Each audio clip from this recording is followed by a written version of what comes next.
اس راستے میں پرانوں کی استقامت کا امتحان ہوگا کہ پہلا امتحان یہ ہے کہ اس راستے میں رکاوٹیں پیش آئیں گی. نبیوں کو جو رکاوٹیں پیش آئی ہیں دعوت میں پیش آئی ہیں، عبادت میں کوئی رکاوٹ نہیں ہے.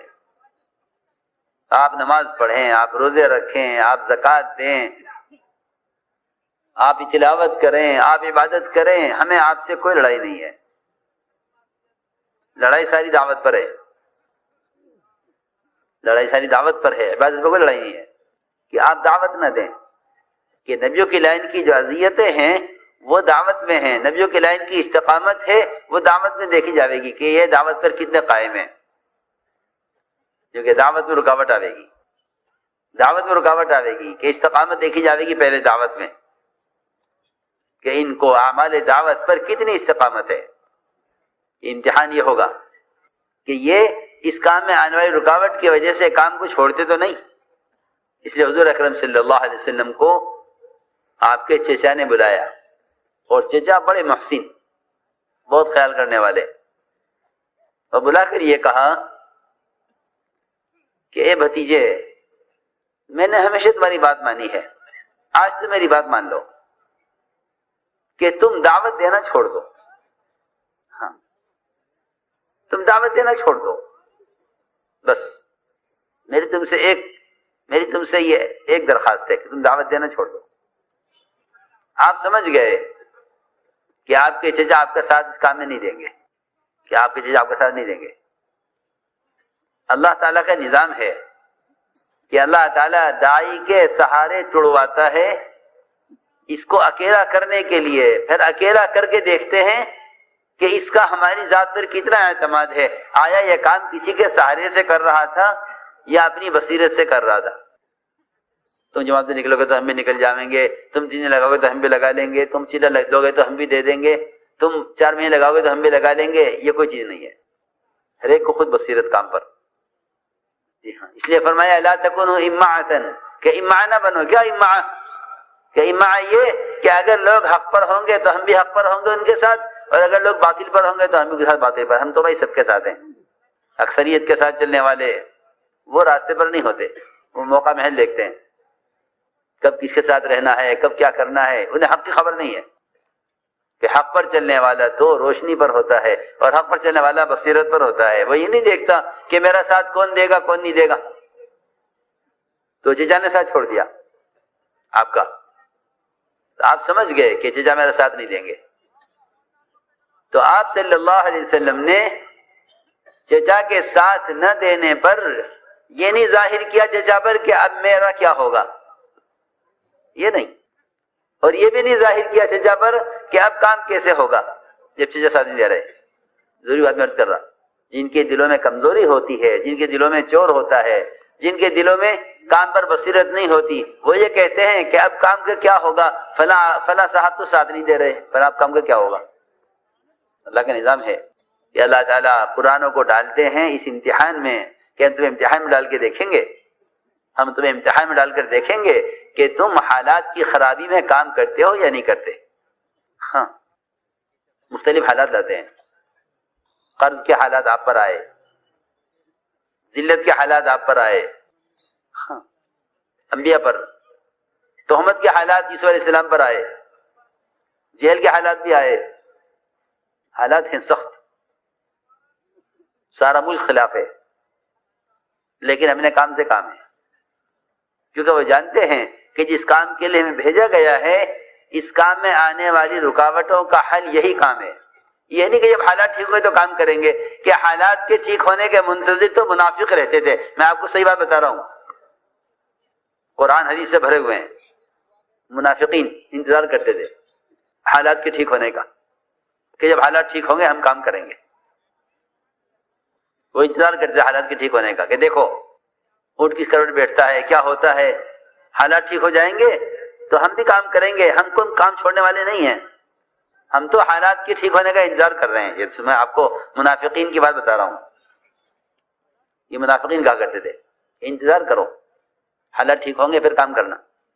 کبھی کہتے تھے گرمی زیادہ ہے ابھی مت نکلو، موسم ٹھیک ہو جائے گا تو نکل جانا. کبھی کہتے تھے کہ پھل تیار ہے ابھی نہ نکلو، پھل کٹ جائے گا تو نکل جانا. یہ حالت تو اللہ تعالیٰ لاتے ہیں ایمان والوں پر ان پر لائیں گے خوف کا حال، ان پر لائیں گے بیماری کا حال، ان پر لائیں گے فقر کا حال، ان پر لائیں گے قرضوں کا حال. یہ حالات لاتے ہیں دیکھنے کے لیے کہ یہ پرانا ہے یا نیا ہے. اگر نیا ہے تو کام سے بیٹھ جائے گا، پکی بات ہے، اور پرانا ہے تو یوں کہیں کہ رکاوٹیں اس کے اندر قوت پیدا کریں گی. رکاوٹیں قوت کے لیے آتی ہیں، کمزوری کے لیے نہیں. کمزور تو وہ ہوتے ہیں جن کے کاموں کو رکاوٹ پیش نہیں آتی، وہ کمزور ہوتے ہیں. وہ کمزور ہوتے ہیں جن کاموں کو رکاوٹ پیش نہیں آتی، کہ جن کے کام میں رکاوٹیں پیش آئیں پھر وہ اپنے کام پر جمے رہیں کہ یہ اللہ کے یہاں مقبول ہوتے ہیں. جی ہاں، اس لیے قبولیت کا تعلق حالات میں کام کرنے سے ہے. قبولیت کا مطلب یہ ہے کہ حالات میں کام کریں. تو میں نے عرض کیا کہ حضور اکرم صلی اللہ علیہ وسلم نے اپنے چچا کو مایوس کیا اس بات سے کہ آپ اس خیال میں نہ رہنا کہ اگر آپ میرا ساتھ نہیں دیں گے تو میں کام نہیں کروں گا. آپ نے سخت جواب دیا. آپ نے فرمایا کہ چچا، کیونکہ چچا نے یہ نہیں کہا تھا کہ نماز مت پڑھو، روزہ مت رکھو، اللہ کی عبادت مت کرو، یہ نہیں. صرف یہ کہا تھا کہ دعوت مت دو، سارے اعمال کرو، دعوت مت دو. تو آپ نے مایوس کیا، کیونکہ داعی کو چاہیے کہ وہ اپنے عمل سے رکاوٹ ڈالنے والوں کو اپنے عمل سے مایوس کر کے دکھلائے، تاکہ وہ رکاوٹ ڈالنے سے باز آ جاویں، وہ نا امید ہو جاویں کہ ہمیں رکاوٹ سے یہ ماننے والے نہیں ہیں. ہاں، یہ سنت ہے سب سے بڑی، یہ سب سے بڑی سنت ہے اس کام کی، کہ جب تمہارے کام میں کوئی رکاوٹ پیش آئے تو تم کیسا کام کر کے دکھاؤ کہ رکاوٹ ڈالنے والا مایوس ہو جاوے کہ یہ نہیں مانیں گے. تو آپ نے سخت جواب دیا. آپ نے فرمایا چچا آپ یہ سن لیجئے کہ اگر چاند سورج میرے دائیں ہاتھ میں اور چاند میرے بائیں ہاتھ میں رکھ دیا جائے، یعنی پورا نظام کائنات کا دن رات کا، یہ مطلب ہے اس کا، دن رات کا نظام میرے ہاتھ میں دے دیا جاوے تو، اور مجھ سے یہ کہا جائے کہ پورا کائنات کا نظام تم لے لو اور یہ کام چھوڑ دو، تب بھی میں یہ کام چھوڑنے والا نہیں ہوں. یہ جواب دیا آپ نے ابو طالب کو. یہ جواب دیا. میں نے ایک بات عرض کی ہے کہ پرانوں کی استقامت دیکھی جاتی ہے کہ انہیں اس دعوت کے کام پر کتنی بصیرت ہے. جی ہاں، موقع محل کے اعتبار سے تو منافق بھی نکل جاتے تھے. پرانے کا مطلب یہ ہے کہ اس میں سچائی ہو. سچائی کا کیا مطلب ہے کہ میں سچ بولتا ہوں. جی ہاں، میں کیا آپ کو سچی بات بتاؤں کہ سچ تو بہت سے غیر مسلم بھی بولتے ہیں. میں آپ کو بتا رہا صحیح بات، بہت سے غیر مسلم سچ بولتے ہیں.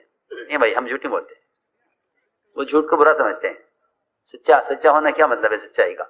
کہ سچائی کا مطلب یہ ہے کہ آپ نے اللہ سے جو عہد کیا ہے اس عہد کو پورا کر کے دکھلائیں. یہ سچائی ہے. تو اللہ رب العزت آزماتے ہیں پرانوں کو.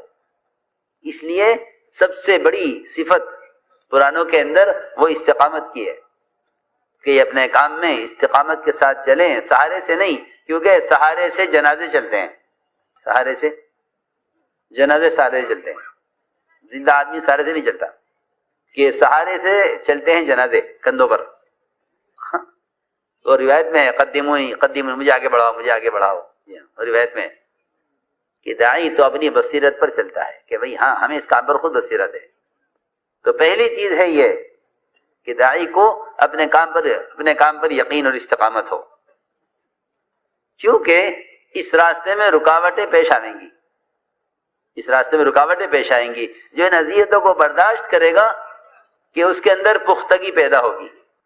پختگی پیدا ہوگی. جو اس راستے کی اذیتوں کو برداشت کرے گا اس میں پختگی پیدا ہوگی. اور جس راستے کی اذیتوں سے پیچھے ہٹ جائے گا، کہ جو پیچھے ہٹ جائے گا، کہ اللہ کا نظام یہ ہے کہ جو پیچھے ہٹ جائے گا ہم دوسروں کو لائیں گے، ان سے کام لیں گے، ہمارا کام کسی اور موقف نہیں ہے. سیدھی بات ہے. ان تتولوا یستبدل قوما غیرکم، تم نہیں کرو گے اللہ کام دوسروں سے لیں گے. یہ اللہ کا نظام ہے. یہ اللہ کی ذات مستغنی ہے، اس کا کام بھی مستغنی ہے، اسے کسی کی ضرورت نہیں ہے. اگر تم نہیں کرو گے تو ہم دوسروں کو لائیں گے، وہ یہ کام کریں گے. یہ بات تو اللہ نے ان صحابہ کے بارے میں فرما دی ہے جن کو اللہ نے منتخب کیا ہے آپ کی صحبت کے لیے. ان کے بارے میں فرمایا کہ اگر تم کام نہیں کرو گے ہم کام دوسروں سے لیں گے.